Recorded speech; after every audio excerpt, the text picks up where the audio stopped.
Hello YouTubers, today we're working on this 2016 F150 Ford. It's an EcoBoost and it's got the 2.7, and we're going to be doing the front brakes and the rear brakes. The rear brakes will be on a different video because this has the electronic emergency brake. Anyway, before I start, I like to take the cap off this reservoir so we won't have any pressure.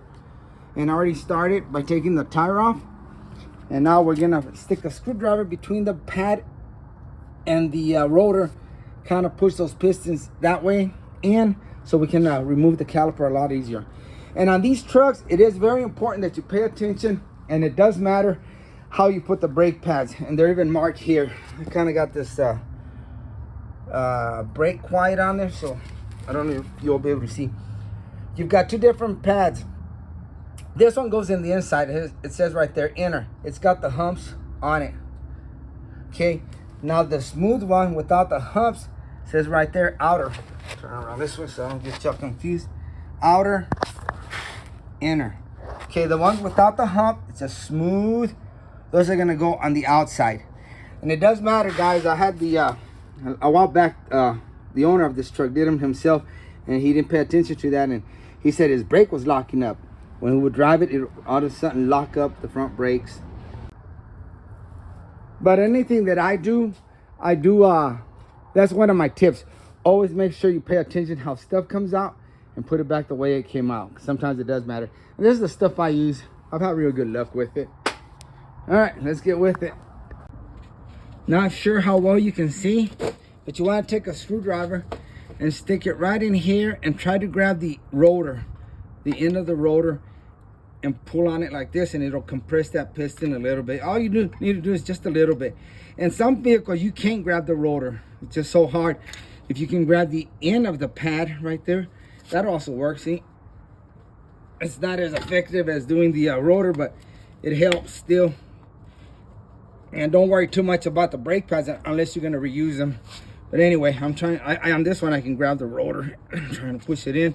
That'll make that loose, see?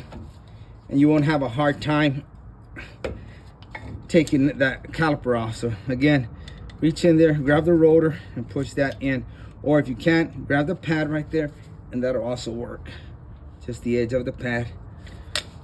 Anyway, I think we should be good. Let me break these bolts. And those are 13 millimeter. And you got one on the bottom. Okay. Now I use the cordless to do this faster. I always use the manual ratchet to break them loose, then I use the cordless. Same thing when I put them in.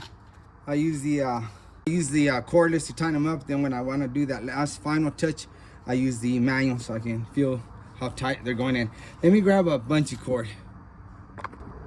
And just be very careful. You don't want to let this rotor hang or drop. You could bust this line, or you just stress it out.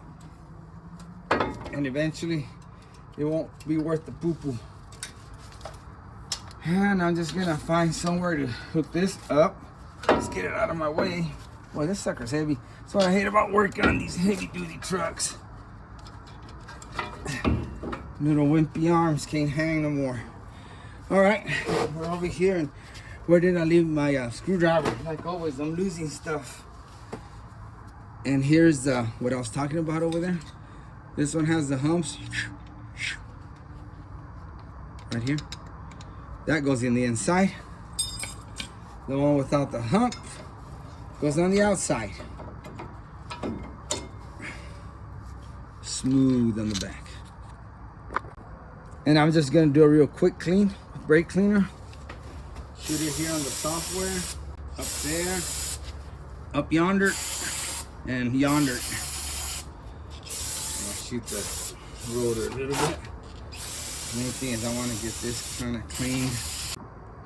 All right, here's the inner one with the humps.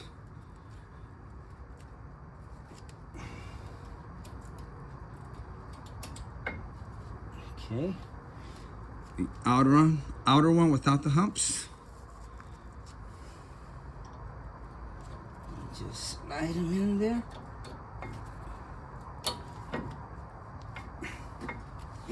You'll get a little bit on your hands, but I let it kind of dry where it gets a little tacky. Now we have to compress these pistons because the new pads are thicker. They won't be able to slip through there. They have all kinds of tools for this. You can use a C-clamp. You know, that's real simple. I've used that for years, but now I've kind of invested in some tools. This is a pretty cool tool. Just ratchet away and it opens. I'm trying to get the pistol gun where it does it. I think Mac does it, or Snap-on. It's kind of up there in price, so this one was like 12-15 bucks at Amazon, and it works good.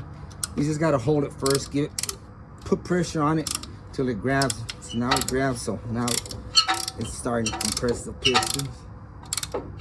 And as you're doing this, that liquid's gonna go up the lines and back to the reservoir. That's why I took the cap off. And sometimes if the reservoir's too full, you'll overflow. You'll see it coming drip through there. But I'm watching right now as I'm doing it. Let me show you. I'm looking at it, making sure I don't overflow. And I won't, because it's kind of low. But when I do the other side, I might have some issues. Take a seat here.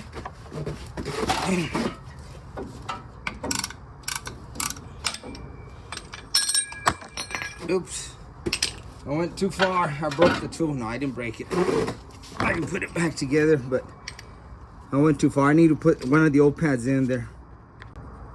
Okay, that's one thing about this tool. If you keep going and you need to open it real wide, these things will come out of their little space there. So I put a pad, the old one, and back with this.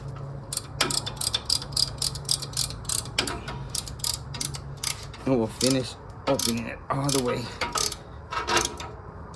That way the caliper and brake pads will clear that rotor. Now you loosen it up. And out it comes.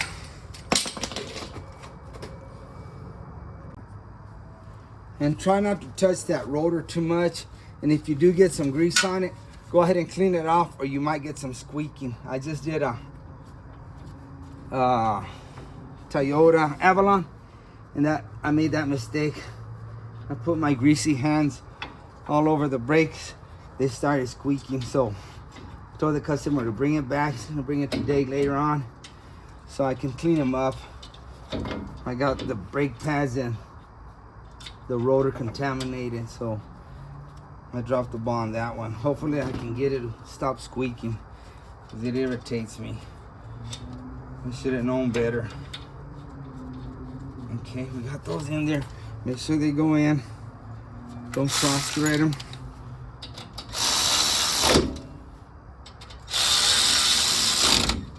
Oh yeah, and you got these little, let me show you. Make sure you pay attention to these right here.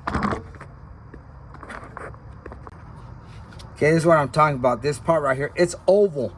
So make sure it's not twisted and it's standing up. Let me take it off real quick.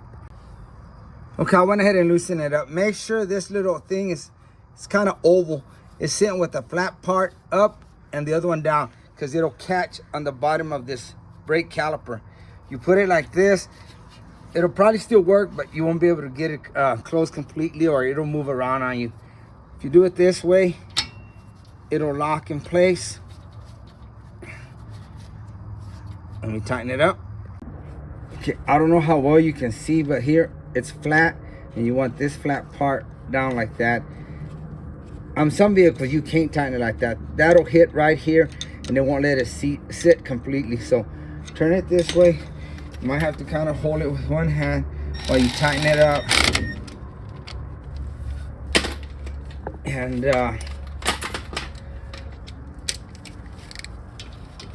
let me get it tight with this real quick.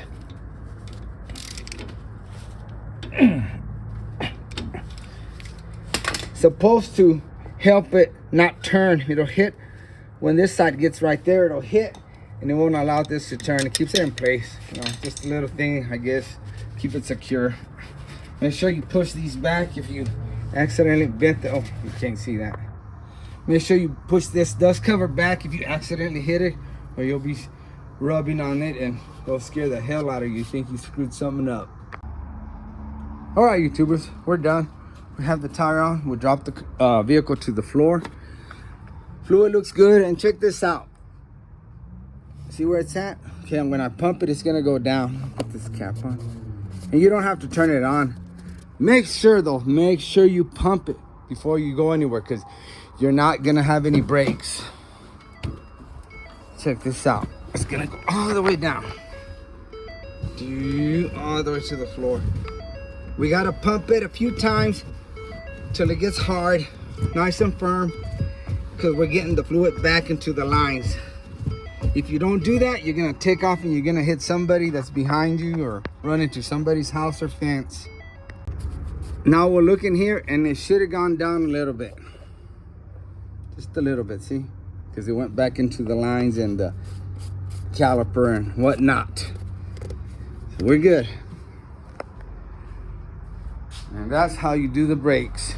Thanks for watching, and like always, I really appreciate you, and God bless you.